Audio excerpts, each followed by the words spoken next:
Hello, and welcome back to the Quick Tip series. Okay, no, I can't do that. Welcome back to Quick Tip Gang. This is Quick Tip 20. I have been filming 6 of these intros today, so I have to entertain myself with some sort of goofiness, right? Runes, glowing runes. People ask me about this all the time. This video was recorded about a year and a half ago while I was painting my now award-winning Void Dragon. Sorry, but I'm proud of it. So basically, the rune painting is kind of a one step, then go do the second step, then go back to the one step type situation. This one is a little bit long, but it is almost 2 tutorials, even 3 tutorials in one. You get a little bit of my glazing theory, as well as how to paint the runes, how to make them pop, etc. So it took a little extra time to fulfill the topic, I guess, in this quick tip, but I think it's a really good one. I think it shows you a couple of different kind of minor tools to throw into your repertoire and then mush it all together and get really cool glowing runes. So go ahead, check out the video. It's long enough, so I'm not going to waste too much of your time. But do me a favor, hit the subscribe button, hit the subscribe button, and then go down below in the description and check out my links. And I would really appreciate you checking out either my Patreon or my live show on Twitch, whatever tickles your fancy. But I said I was going to stop talking, so now I'm going to stop talking. Enjoy the quick tip. I'll catch you on the next one. Today's quick tip, I'm going to show you a method for doing OSL. This is more or less a glowing rune type style. There are many ways to do OSL. This is just kind of a quick and effective way to do appreciating style of OSL. Now, I want to point out that on this model, the Void Dragon here, there are finite details like these little scarabs on some of these pieces. It is my recommendation that you do finish fully painting all of the details before you go and start building up your pre-shading for your OSL. The reason being is because if you're trying to indicate that this is glowing out, and you can already see this pre-shade has a very vibrant kind of appeal to it, right? But I'm going to take it and turn it to this green color.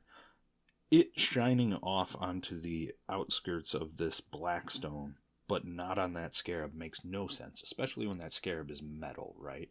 So it is best to go ahead and paint all of your details, everything, the metallic trim, and this be one of your very final steps. You want to include highlighting all of your edges on the surface that you're going to do as well, that you're going to paint as well. I'm not actually going to work on this stone today because I do need to do that. I still need to go through and paint all the details, but I do have a couple of stones that I can do kind of cooking show-esque work today. Essentially, I'm going to be working on this one right here, just to kind of show you my glazing technique to build up this kind of aura. And then I'll finish out by doing highlights and the final technique on this one for you guys. So this one might be slightly longer, but it should be effective. It should help you guys understand the OSL approach. Now, keep in mind when we're doing this, the colors don't matter so much. If you're going for a very bright source lighting, like for me, the source is obviously, in my head, the story is saying that the electricity or the green, whatever this is, lightning is going through these openings in the blackstone and powering these runes, right? So I want this to read as the brightest, most energetic portion of the light source, which is actually the crack here, be the brightest, right? Because we know that the hottest or most intense energy from our video last week with fire should be closer to white. Now, with my army, I've got more of this kind of greenish pale yellow effect going to my energy for my Necrons. So instead of using pure white, I'm actually using a very pale yellow. In fact, I'm using pale yellow from Pro Acryl. You can use something like ice yellow from Vallejo or whatever super desaturated pastel yellow if you're going for the same effect as me. If you're going for a blue or a red. You can even go down into the desaturated, very pastel-y versions of those, but I would recommend staying closer to white. So the reason this yellow works with this green is because I'm using a very pure green. It's almost perfectly natural green, like as green gets, right? The hue, the truest hue. So how do we get green? We add yellow to it. I want it to be a little more on the kind of yellow spectrum, so I'm using this pale yellow. You don't have to use the pale yellow. You can use white. You can use any type of desaturated color you're looking for. And essentially what I did is I thinned down considerably, and in fact I used contrast medium to do this, but I fill these runes with a very thinned down paint so that it kind of pools up, if you will. But that's neither here nor there. You just need to paint the inside of the runes, right? So then what I do is I make a glaze, and this glaze is a pigment rich glaze. If you've followed my techniques, it's not a scientific term or anything, but you can see that there's considerable amounts of pigment to this, right? It's not dirty paint water, so I'm working with a consistency that has about that opacity, and then of course knocking it off on a moist paper towel here. I'm not pressing my bristles down. See how much I lose when I do that? I lose almost all of my paint, right? The whole point of doing this, of kind of dabbing your brush to get that glaze, the extra moisture off the glaze, is so that we have controllability, so that it doesn't turn into a wash. There's still very much paint in here. See how much more paint I have compared to when I just smashed the brush on the bristle on the paper towel. So all that being said, I'm going to do this kind of cooking show style to try and cut back some of the time. But we grab our glaze, and I want it to kind of obviously emulate from the center of the crack here. So I'm going to kind of start my glaze out here and bring it towards the sharpest point and kind of just follow along. Now see how I'm kind of getting this glob of paint? I've almost got too much moisture on my brush. I can control it. I'm used to this, so I can control it. For those of you who are newer to glazing, maybe knock off a little extra moisture. Take your time with it.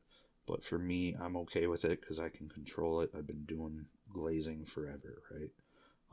See how I'm collecting the majority of that pigment up towards this sharp edge? I want to continue to do that, right? So we're going to let that build up its color after a couple of passes here. And then don't forget this little circle here. We're going to pull all that pigment towards the outside. Most of this circle is going to be covered, but see how this one has a little bit of a darker spot towards the center? That's just to kind of stylize. This one almost has none, so I'll come back later on and touch that up. That's too much devoid of color there.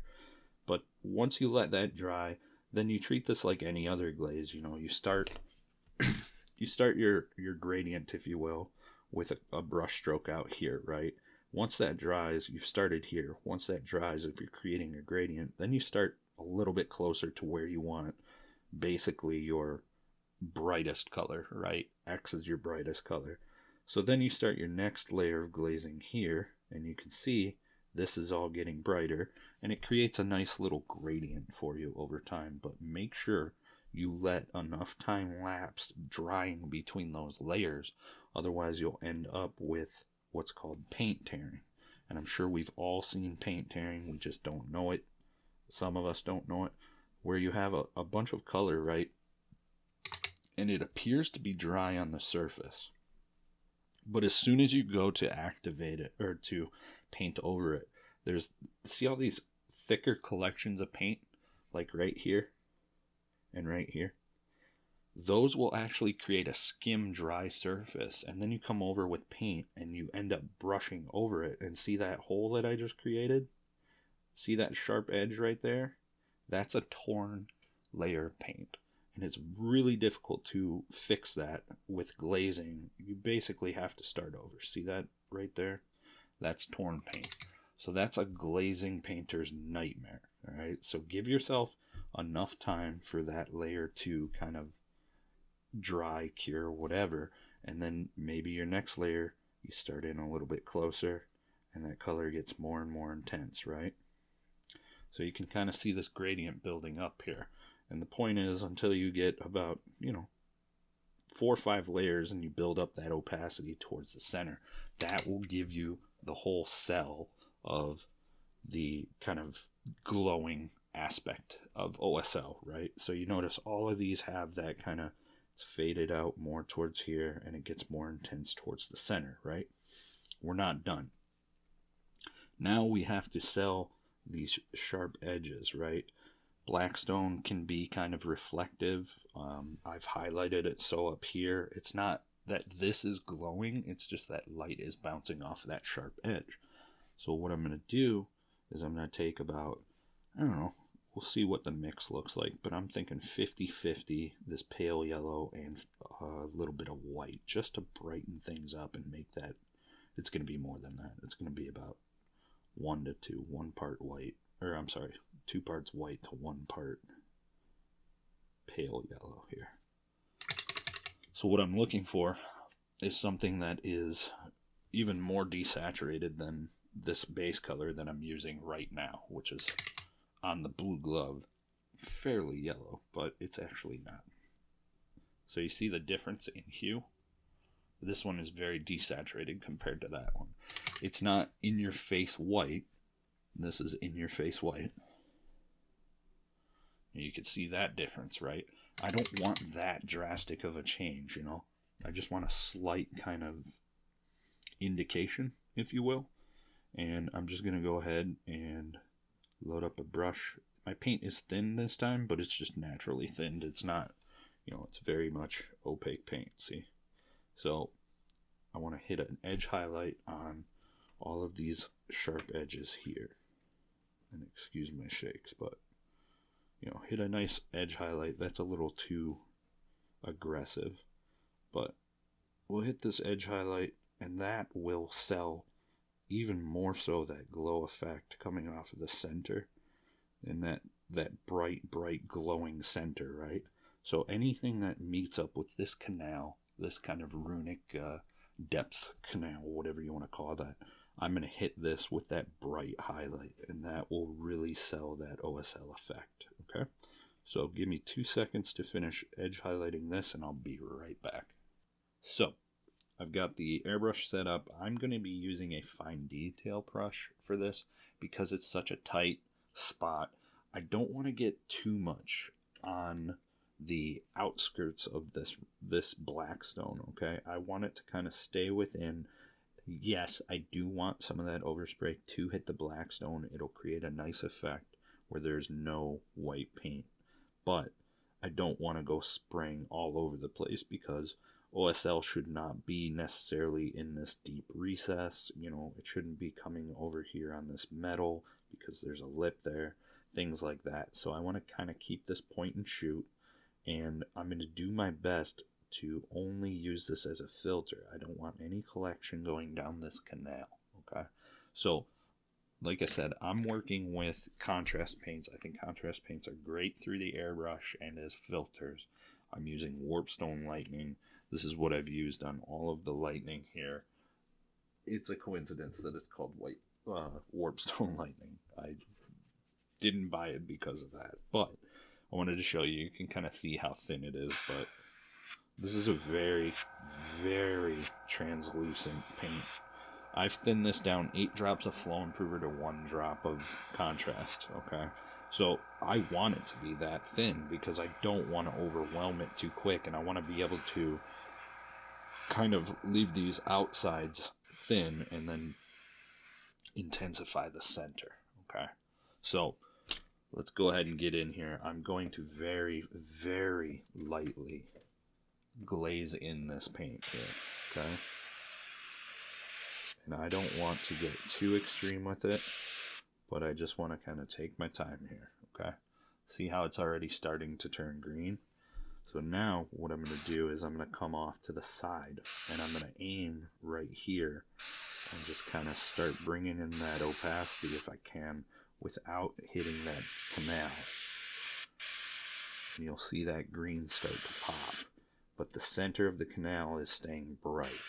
And that's what I really want. I want to kind of make sure that these runes glow without losing any of that yellow in the center, okay? Now I'm going to hit it with some air, let it dry.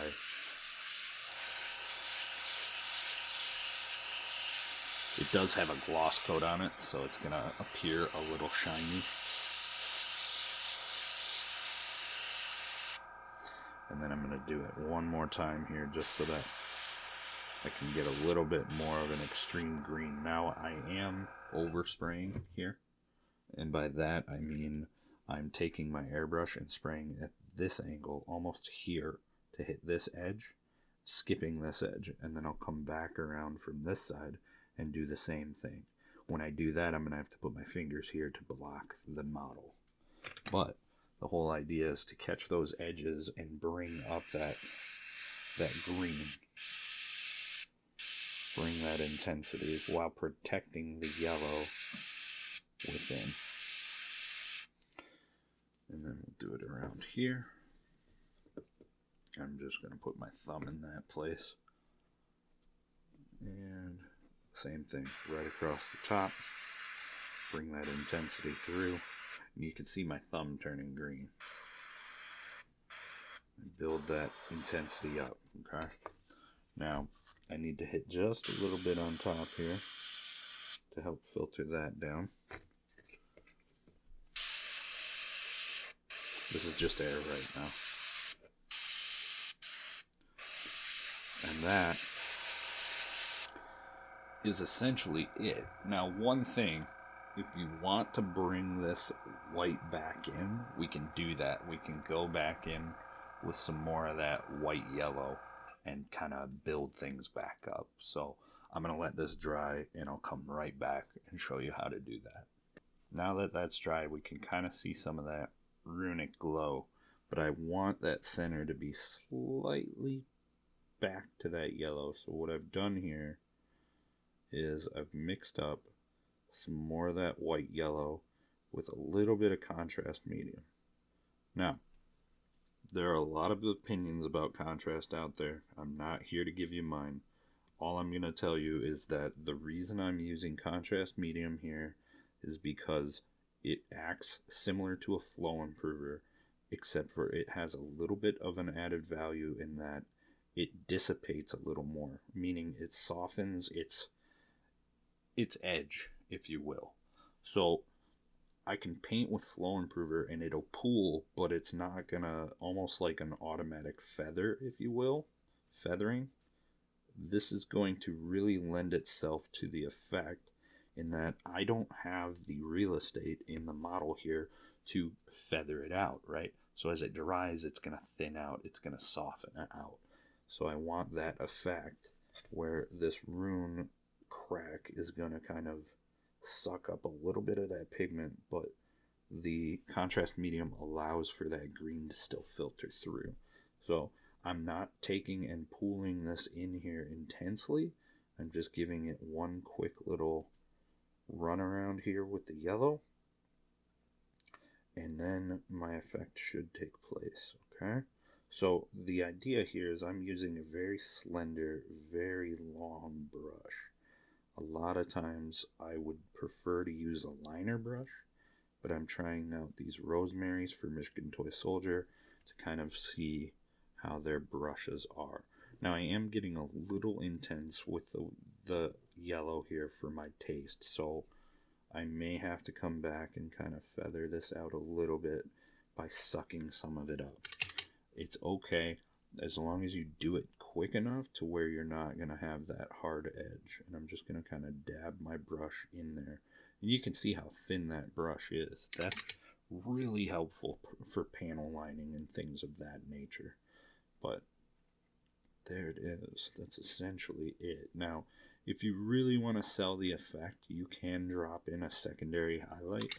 But this is meant to be a quick kind of, you know, fun effect where it's not like overly labor intensive, but you still get that runic kind of glow to it, right?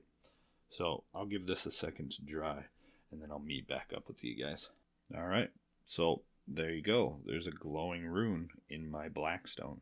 I can still clearly see that it's blackstone underneath all of it, and it's got a nice warm center. Katie, what is a steak? And it pops. It looks decent. Let me go ahead and back the camera up a little bit just so you can see the overall effect.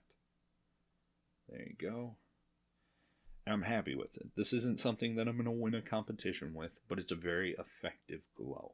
So I encourage you to kind of play around with this and see where you guys can get with it. Use different colors, use different effects, underlaying effects, I should say, but the idea is to glaze it in. Now, if you're going to be using a brush to glaze in the green as opposed to airbrushing, I would take and pull your color kind of outwards, right? But I don't want to leave a big deposit of green out here because then it'll get too opaque and it won't sell. A lot of times you would think to pull it towards the center, but then you're going to have to sharpen that highlight again. So if you take it out towards this way and really knock off, I mean like really knock off your paint from the brush, okay? Generally, when I'm doing a glaze, I'm probably about this much paint on my brush here, right? And that's a lot for this effect. So you're really going to have to kind of test out things if you're not an accomplished or comfortable glazing artist, which is okay. We can still do this, but you really got to kind of knock off that paint and get some control here. See that? See how little that deposit is at the end versus over here where there's a big hunk of it? This is more of an even deposit, right? So play with it and kind of get a feel for it before you go in here and start sloshing around that green and ending up with a big green halo around it. You don't want that. You want it to naturally transition. You can't see the yellow-white paint on the surface of the blackstone anymore, and that's by design. I want it to naturally transition to the blackstone surface. So I hope you guys enjoyed this one. Let me know what you think in the comments below, and we'll see you in the next ones. Now wait just a freaking minute. I'm editing the video, I'm looking at the piece, and I'm going, man, that's not at all how it should look. Well, I forgot one important step, but I'm sorry. But you can see now it glows. It looks like it's glowing a lot more. I forgot. You also need to edge highlight the closest edges to the brightest part or the depth of the rune. Make sure that you take that softer tone that you dropped within the rune and do a nice sharp edge highlight around the sharpest corners. That'll really sell your effect and make things look like they're glowing. So sorry I forgot about that. Now we can end the video.